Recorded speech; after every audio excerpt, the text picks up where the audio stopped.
Release చేసిన photo అది. మీరు మాకు ఒక మాట ఇచ్చారు. మీరు మన ఆఫీస్ ఏదైతుందో టూరిజం ఆఫీసు ఢిల్లీలో నేను వస్తాను, మన ఇద్దరం ఒకసారి ఎందామని అన్నారు. కానీ మీ ఒత్తిడి కారణంగా మన ఒత్తిడి కారణంగా జరగలేదు. ఇంకా అది రేపు ఎలక్షన్స్ తర్వాత మళ్ళీ అది చెప్పలేము కాబట్టి అది అది కాకుండా మీరు నాకు ఇంకా జ్ఞాపకం ఆఫీస్లో ఉన్నప్పుడు నాకు గర్వం ఫీల్ అవుతాను. ఎందుకంటే మీరు పెట్టిపోయినటువంటి ఫోటోలు ఇండియాకి సంబంధించినటువంటి టూరిజం డెస్టినేషన్ యొక్క ఫోటోస్ ఏవైతున్నాయో అవి ఇంకా రకంగానే ఉన్నాయి. నేను అడిగిన ఎవరు పెట్టారంటే చిరంజీవి గారు పెట్టారంటారు.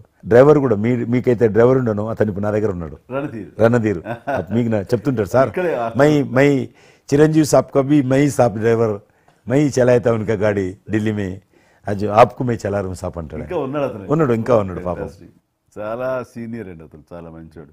మన ఉమ్మడి ఆంధ్రప్రదేశ్ ఉన్నప్పుడు మనం ఇండియాలోనే మనమే ఆరోగ్యశ్రీని ప్రారంభించామన్నది నాకు తెలిసినటువంటి వాస్తవం. ఆ తర్వాత మిగతా రాష్ట్రాలు కూడా వ్యాపించింది అనేది చాలా ఇది.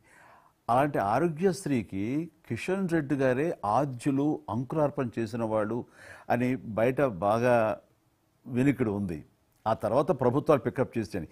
అది ఎందుకు, ఎలాగా, అది మీరు ఎట్లా ఇనిషియేట్ చేశారు ఆరోగ్యశ్రీ అనేది?